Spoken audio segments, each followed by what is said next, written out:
Good day to our listeners. I am Kyla. And I'm Raven. This is Unmasking Minds.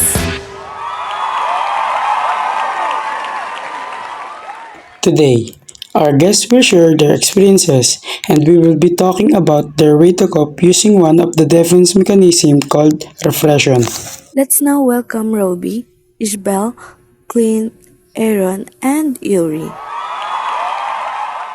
So, before you guys will share your experiences, let me ask first, why do people have a defense mechanism? For me, it's because we don't want to show our vulnerability, and it's also our way to cope with stressful situations that we've experienced. Yes, many people are struggling with trauma, so sometimes we just prevent our minds to think those unwanted thoughts. Oh, thank you. Let us now hear your story about how you guys cope. Let's start with you, Robi. The one thing I experienced about repression was the one about cutting my bangs every time it is long. I cut it once and it went past my eyebrows. So I pay attention to the people around me because maybe they notice my bangs, and my self-confidence drops even more. Because of that, I hesitate to cut my hair every time it grows long again. But I always avoid thinking that it will go past my eyebrows again when it will get cut. So I won't get conscious about it. Alright. Thank you for sharing that, Robi. Do you think your cultural background or family influence how you handle or hide your emotions? Yes, because I grew up not being able to show my emotions to my family, and I didn't have proper communication with my family. It started because our father didn't raise us, so we weren't close to him. We didn't know if he was happy or had a problem, and others. Until he lived with us in the same house, we didn't know how to express our feelings towards him, same as him. Because of that, we had a hard time adjusting with each other until now. It's so sad to hear that. Thank you, Rovi. And for Yuri, how do you think repression affect mental health like anxiety or stress? For me, repression offers temporary relief but often leave unresolved fears lurking beneath the surface. Facing challenges head-on, seeking support, and learning from others' experience are key to overcoming fear and building resilience. Thank you for that knowledge. How do you feel when you allow yourself to express feelings you've been repressing? It's a big relief at times. It seems a burden have been relieved because you're no longer carrying the stress alone. You might feel more comfortable, more secure, and even more positive.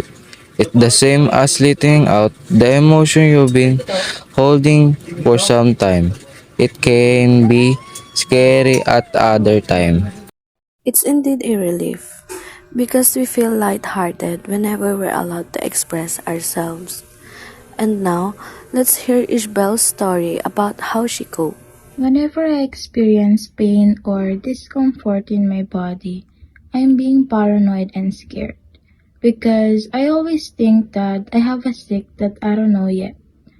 I don't know why, but I avoid thinking that I have symptoms of some sort of disease. I just suppress my thoughts so I can think about it.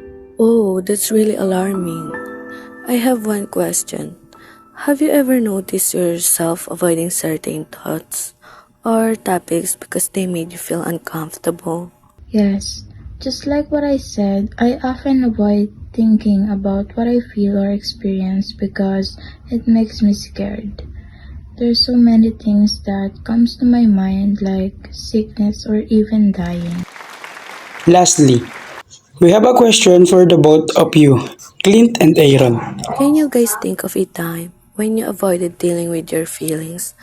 How did that affect you later on? For me, it was after I really cared about something that came and went. And rather than thinking of how terribly disappointed I felt, I ended up burying myself into the distraction. I later realized how not dealing with it resulted in me being stuck as well as having less drive. It only facing those feelings that I became able to move on. Personally, I experienced regret, anxiety, and overanalyzing the matter.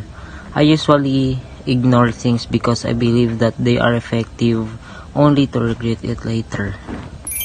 It really affects us when we're avoiding dealing with it. It's like hunting us so that we can face them. Just like what we heard from our guests, they all have different experiences that includes repression. It can be uncomfortable thoughts, traumatic memories, unwanted desires, emotion, and many more. Thank you to everyone for tuning into Unmasking Minds, where we uncover the stories behind human emotions and the ways we cope. We hope this episode sheds some light on the defense mechanism of repression and how it manifests in our daily lives. Remember, understanding our emotions is the first step to healing and growth. Once again, this is Unmasking Minds. Where emotions are explored, stories are shared, and minds are unmasked.